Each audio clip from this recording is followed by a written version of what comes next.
Welcome to vlog number one. I'm Paolo Perna, and this time we're going to talk about skills versus capacities in the weight room. The aim of the vlog is to present four athletes. Two of them perform the back squat, and two of them perform the hang clean. Two athletes had skills issues, and two athletes had capacities issues. During the video, I'm going to talk about the assessment, the correction, and the coaching cues that I've used with those athletes. Now we're going to talk about back squat capacities. The athlete in the first clip is a competent lifter, and she normally uses back squat in her weekly training routine. In this first clip, we can see her back squatting from the frontal plane.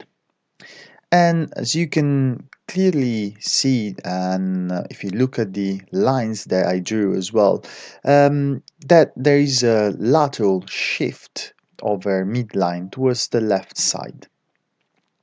When we look at her back squatting from the lateral view as well, we can actually identify what the main issue is, which is squat depth. The athlete, in fact, is not able to squat deep, and she has to stop before passing the knees. Normally, these two issues can be related to mobility problem that could be found either at the ankle joints or at the hip joints. Once I finished my observation and I identified the capacities issues, I decided to assess the mobility of the athlete. And I started from the ankle joint. I tested in particular her ankle dorsiflexion, and I used the knee to wall test, which is a very reliable test. The test showed no differences between right and left side. After checking the ankle joint, I checked the hip range of movement. I used first a manual range of movement assessment in full flexion and internal and external rotation for the right and the left side. The assessment showed left hip tightness in internal rotation and slightly painful full flexion. The next test that I used to evaluate hip mobility was the Thomas test. The Thomas test is a good test to check hip extension and at the same time hip flexor muscles. The test showed a bit of muscle tightness on the left side. I provided the athlete with a glute stretching to improve her left hip range of movement as showed in this video. Now we're gonna look at back squat skills. In the first clip, we can see the athlete back squatting on the frontal plane. And on the frontal plane, we cannot identify any skills issues. But then when we move to the lateral view, that's where we can actually see one of the issues, which is in his pelvis.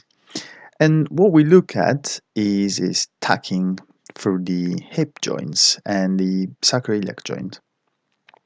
In fact, the athlete cannot keep his lower back upright and cannot keep his lower back into the slightly lordotic position.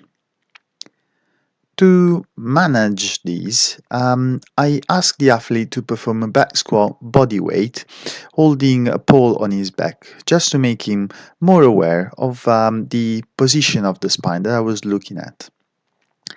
The other exercise I ask him to perform is a cat camel exercise to work on his anti-retroversion of the pelvis. And then when we look at him performing again the back squat, we can definitely see that his pelvic anteversion and lower back is more upright. Now we're gonna talk about the hang clean capacities issue. In the first clip, we can see the athlete performing an hang clean in slow motion. The athlete is an experienced lifter and is also an experienced S&C coach. When we see him performing the task, there are a few capacity issues that we can notice. The first one is a lateral shift of the body towards the right. As you can see now from the line that I drew in the middle of his body, it clearly shows a difference between the two sides. An important shift during the exercise might be related to a lack of strength or a lack of mobility. It was also important to have a conversation with the athlete prior to the task, where he mentioned his medical history and he mentioned a previous injury in his left knee. And also that since the injury, he feels his left leg is weaker than the right. So potentially we have a strength issue that is affecting the balance of the body in the descent phase. And also we can identify a knee valgus.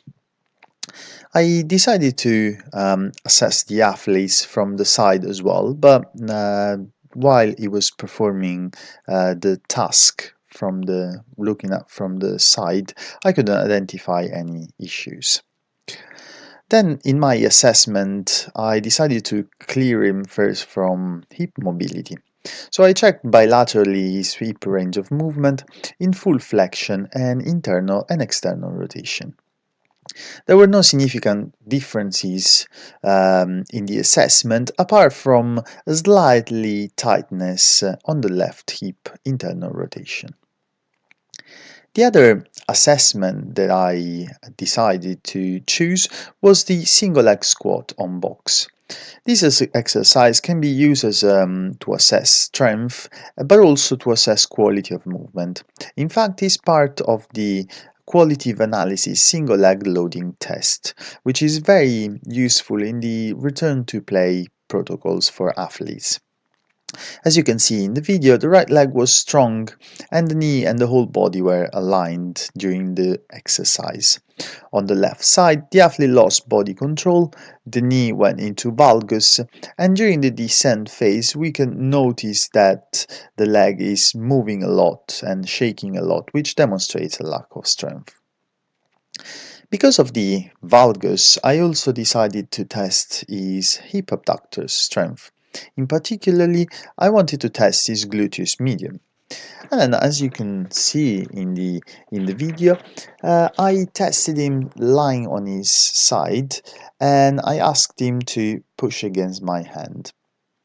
While he was performing this test, I couldn't identify manually any differences. So I also used an handheld dynamometer to test it, and he actually showed a 2 points difference between the right and the left side.